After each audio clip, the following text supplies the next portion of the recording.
ओम शांति। 17/11/21 की वाणी है। मीठे बच्चे, तुम्हें साइलेंस में रहकर एक बाप को याद करना है। इसमें घंटे आदि बचाने की दरकार नहीं है। प्रश्न, किस बात में बाप समान बनो तो सब काम सिद्ध हो जाएंगे? उत्तर, जैसे बाप प्यार का सागर है वैसे बहुत बहुत प्यारे बनो। क्रोध से काम बिगड़ता है, बनता नहीं। इसलिए आंख दिखाना, जोर से बोलना, गर्म होना इसकी दरकार नहीं है। शांत रहना बहुत बहुत अच्छा है। प्यार से बहुत काम सिद्ध हो सकते हैं। गीत, तुम्ही हो माता पिता तुम्ही हो। ओम शांति। यह महिमा है एक की, परंतु भक्ति मार्ग में सिर्फ एक की महिमा गाने से भक्ति का शो नहीं होता। इसलिए भक्ति में बहुतों की महिमा गाते हैं। वहाँ आवाज भी बहुत होता है। घंटा, घड़ियाल, गीत, भजन, रोना पीटना कितना भक्ति मार्ग में चलता है। किस्म किस्म के आवाज, मंत्र, जंत्र, स्तुति आदि होती है। और ज्ञान मार्ग में है साइलेंस। सिर्फ इशारा दिया जाता है, आवाज कुछ नहीं। भक्ति में कितनी धूमधाम है। सबसे जास्ती घंटे बजते हैं शिव के मंदिर में। जहां तहां देखो घंटे ही घंटे हैं। किसको नींद से जगाने के लिए कोई घंटे नहीं बजाए जाते हैं। शिव बाबा ने आकर मनुष्यों को कुंभकर्ण की अज्ञान नींद से जगाया है, परंतु घंटे नहीं बजाते। बिल्कुल शांति से 2 अक्षरों में ही समझाते हैं। बुद्धिवान जो होते हैं वह 2 अक्षर में ही समझ जाते हैं। बाप कहते हैं, बच्चे मुझे याद करो, तुमने ही मुझे बुलाया है पतित पावन आओ। अब मैं आया हूँ, तुमको राह बताता हूँ। क्या अब तक तुमको पतित बनकर इस दुनिया में ही रहना है? तुम तो पावन दुनिया में रहना चाहते हो ना? पावन दुनिया स्वर्ग को कहा जाता है। कहते ही हैं पतित पावन, तो समझना चाहिए कि पतित पावन क्या करेगा। जरूर नरक से स्वर्ग में ले जाएगा। बिना समझे ऐसे ही बुलाते रहते हैं, तालियां बजाते रहते हैं, परंतु यह नहीं जानते कि बाप आएगा तो क्या करेगा। वास्तव में यह यूनिवर्सिटी भी है मनुष्य से देवता बनने की। तब गाते हैं, मनुष्य को देवता किए करत न लागी वार। इसमें शास्त्र आदि कुछ भी पढ़ना नहीं है। भक्ति मार्ग में बहुत शास्त्र आदि पढ़ते हैं, ढेर लेक्चर आदि होते हैं। मास मास मंडप बनाकर बैठ आवाज करते हैं। यहाँ कितना शांति में बाप बैठ समझाते हैं। देखो, तुमको बाबा आकर पावन बनाए, पावन दुनिया का मालिक बनाते हैं। पढ़ाई भी कितनी सहज है। तुम पहले पहले पावन थे, गोल्डन एज में थे। फिर 84 जन्म लेते लेते आयरन एज में तमो प्रधान बन गए हो। अब तुमको सतो प्रधान बनना है। इसलिए मुझे याद करो। सो भी अजपा। जैसे कन्या की जब शादी होती है तो क्या जाप करती है, याद में रहती है। तुम भी सब पत्नियां हो। यह शिव बाबा पतियों का पति है। तुम्हारी सगाई हुई है परमात्मा के साथ। सगाई जब हो गई तो बस याद बुद्धि में बैठ गई। खातिरी हो गई कि हमने सगाई कर ली। फिर एक दो को याद करते रहते हैं। तुमको भी बाप कहते हैं। निश्चय बुद्धि हो गए कि हम एक बाप के बच्चे, आपस में भाई भाई हैं। भाइयों को वर्षा मिलता है एक बाप से, इसलिए बाप को पुकारते हैं। भल मनुष्य तन में आकर भाई बहन बन जाते हैं, परंतु पुकारती आत्मा है ना। भाई भाई पुकारते हैं, है पतित पावन बाबा आओ।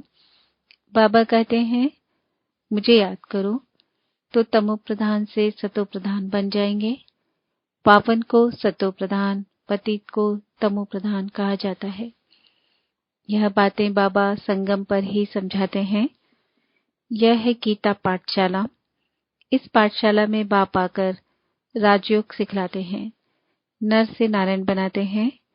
वहाँ टीचर तो सामने बैठ पढ़ाते हैं, दिखाई पड़ता है, यह है गुप्त। तो इस टीचर को भी बुद्धि योग से समझना पड़ता है। वह निराकार पतित पावन बाप है। वही स्मृति दिलाते हैं कि कल पहले भी मैंने तुमको राजयोग सिखाया था। तब कहा जाता है मन मना भव, पवित्र बनो तो यह लक्ष्मी नारायण बन जाएंगे। इसमें घंटा घड़ियाल आदि बजाने की दरकार ही नहीं। बाप खुद आकर जगाते हैं। मन मना भव का अर्थ है साइलेंस। अपने को आत्मा निश्चय करो, बस अब हमको अपने घर जाना है। बाप को ही सब कहते हैं कि हमको दुख से छुड़ाए मुक्त करो। सन्यासी लोग सिर्फ ब्रह्म को याद करते हैं। अब ब्रह्म तत्व तो है घर, वह घर को याद करेंगे। यहाँ बाप को याद करना है। सिर्फ घर को याद करेंगे तो जैसे सन्यासी हो जाएंगे। ब्रह्म तो भगवान है नहीं। बाप बैठ समझाते हैं, मुझे याद करो तो तुम निर्वाण धाम में चले जाएंगे, फिर वहां से आएंगे स्वर्ग में। यहाँ से मैं तुम बच्चों को साथ ले जाऊंगा।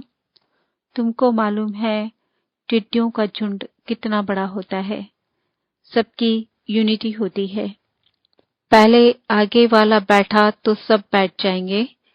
मधुमक्खियां भी ऐसी होती है। रानी ने घर छोड़ा तो सब भागेगी उनके पिछाड़ी।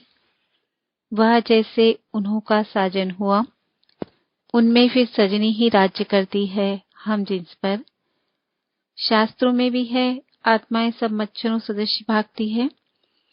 अनगिनत आत्माएं हैं। वह मक्खियां हर सीजन में अपनी रानी के पीछे भागती है। तुमको तो एक बार भागना है। अब सब आत्माओं को जाना है मूल वतन। तुम्हारा आवाज कुछ भी नहीं।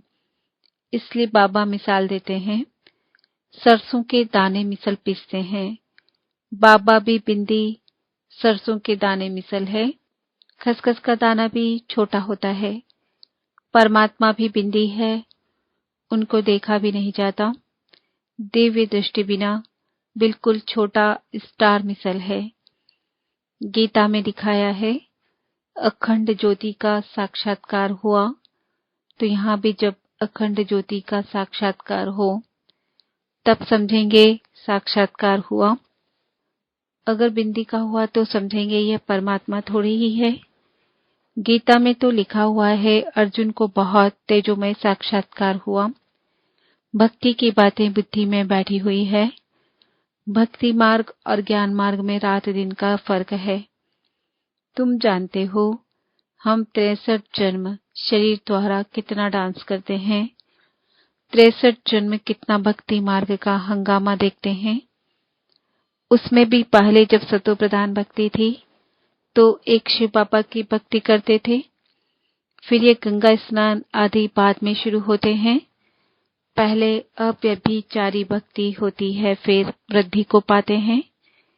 यहाँ तो एकदम साइलेंस लगी पड़ी है। बगैर कौड़ी तुम विश्व के मालिक बनते हो। मम्मा बिना कौड़ी आई और विश्व महारानी बन गई। यह साधारण था। एकदम गरीब घर के बिना कौड़ी खर्चा देखो क्या बनते हैं।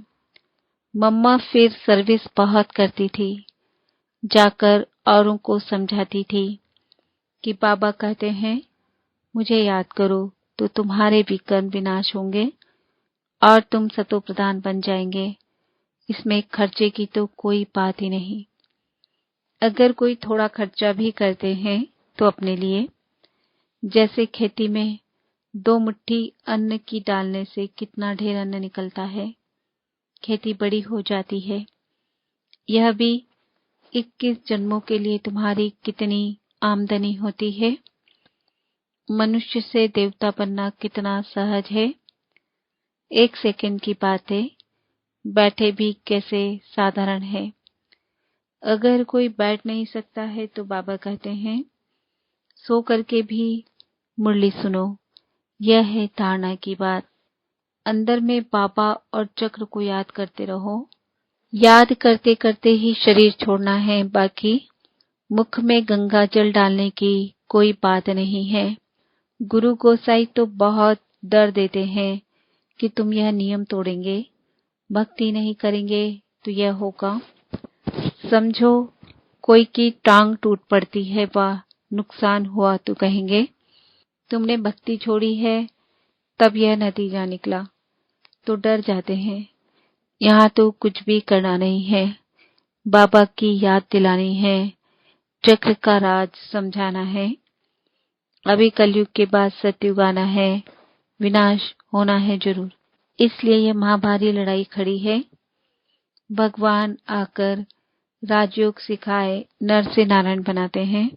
यह राजयोग है, प्रजा योग नहीं। शुभ बोलना चाहिए, बच्चों को बहुत मीठा बनना है। बाबा मीठा है ना, क्रोध आदि सब दान में ले लेते हैं। बाप कहते हैं मैं प्यार का सागर हूँ, तुम भी बनो। बड़ा प्यार से समझाते हैं, नहीं तो बच्चे बहुत हंगामा करते हैं, क्योंकि माया माथा खराब कर देती है। इसलिए ख्याल आता है कभी भी किसको कुछ नहीं कहें, प्यार से समझाएं। आंख दिखाना, गर्म होना, जोर से बोलना इसकी दरकार नहीं है, इससे काम बिगड़ता है। शांत रहना अच्छा है। विकारों का दान देकर फिर लेते हैं तो अपना पद गंवाते हैं। बाबा का बने कोया 5 विकारों का दान दिया, कहते हैं दे दान तो छूटे ग्रहण। फिर भी बाप पंडा है ना, पंडे ब्राह्मण होते हैं। शिव बाबा भी रूहानी पंडा है, तुम भी पंडे हो। बाबा ब्रह्मा के तन में आते हैं तो यह भी ब्राह्मण ठहरा। बाबा इसमें बैठा है, इनकी महिमा गाते हैं। तुम मात पिता हम बालक तेरे, तुम्हारी कृपा से सुख गनेरे। और किसकी यह महिमा नहीं, उनका कर्तव्य भी ऐसा है। यह पाठशाला है, बाप पढ़ाते हैं। यह बच्चों को याद रहना चाहिए। एम ऑब्जेक्ट है ही विश्व की बादशाही पाना, तो ऐसे पढ़ाने वाले को पूरी तरह याद करना चाहिए।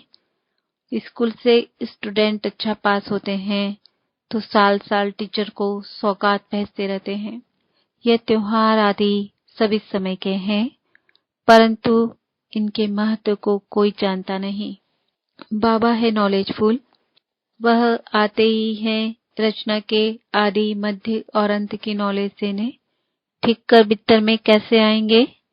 एक डॉक्टर ने सिद्ध किया था कि हर चीज में आत्मा है, परमात्मा नहीं कहा। फिर यह कह देते हैं सर्वव्यापी। उन्होंने कहा सब में आत्मा, तो सन्यासियों ने कहा सब में परमात्मा। कितना रात दिन का फर्क है। वह तो बेहद का बाप है, सबसे बुद्धि योग तुड़ाए अपने साथ चुराते हैं।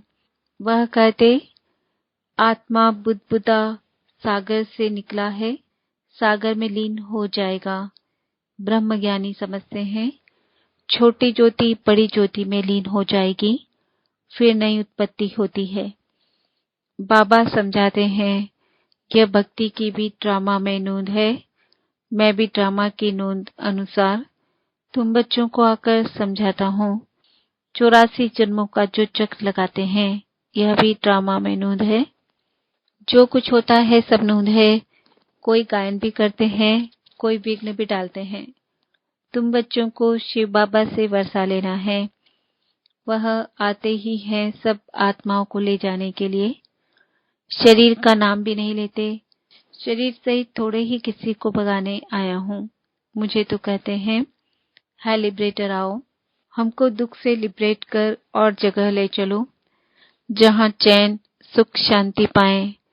तो सबका शरीर यहाँ ही छुड़ाए आत्माओं को ले जाऊंगा। तो कालों का काल हुआ ना, मैं सबको इकट्ठा ले जाऊंगा। कितनी वंडरफुल बातें बाप बैठ समझाते हैं। कहाँ कोई बात समझ में नहीं आती है तो बोलो, यह बात पापा ने अजून समझाई नहीं है, जब समझाएंगे तब आपको सुनाएंगे। ऐसे अपने को छुड़ा देना चाहिए। बच्चे समझते हैं बाबा ज्ञान का सागर है, नई नई बातें सुनाते रहते हैं। वर्ल्ड की हिस्ट्री ज्योग्राफी सुनाने वाला रचयिता बाप है। जो आदि मध्य अंत का ज्ञान सुनाते हैं। तुम लाइट हाउस भी हो तो स्वदर्शन चक्रधारी भी हो, परंतु माया भुला देती है। गुटखा खाते हैं, कुछ न कुछ लेस आ जाती है। कर्मों का हिसाब किताब है ना। जब तक कर्मातीत अवस्था नहीं बनी है तो कुछ न कुछ होता रहता है। हिसाब किताब चुकतू हुआ और शरीर छोड़ देंगे, लड़ाई शुरू हो जाएगी। अच्छा, मीठे मीठे सिखिलते बच्चों प्रति माता पिता बाप दादा का याद प्यार और गुड मॉर्निंग। रूहानी बाप की रूहानी बच्चों को नमस्ते। हम रूहानी बच्चों की रूहानी बाप दादा को याद प्यार गुड मॉर्निंग नमस्ते ओम शांति। धारणा के लिए मुख्य सार। विकारों का दान देकर वापस नहीं लेना है। मुख से शुभ बोलना है, बहुत मीठा बनना है। बाप के समान प्यार का सागर बनकर रहना है।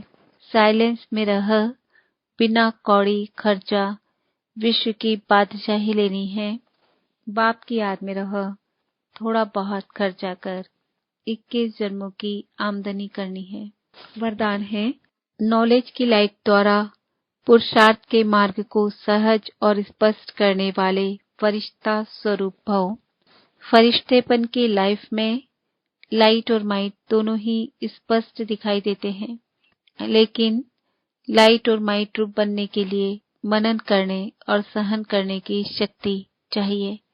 मनसा के लिए मनन शक्ति और वाचा कर्मणा के लिए सहन शक्ति धारण करो। फिर जो भी शब्द बोलेंगे, कर्म करेंगे, वह उसी के प्रमाण होंगे।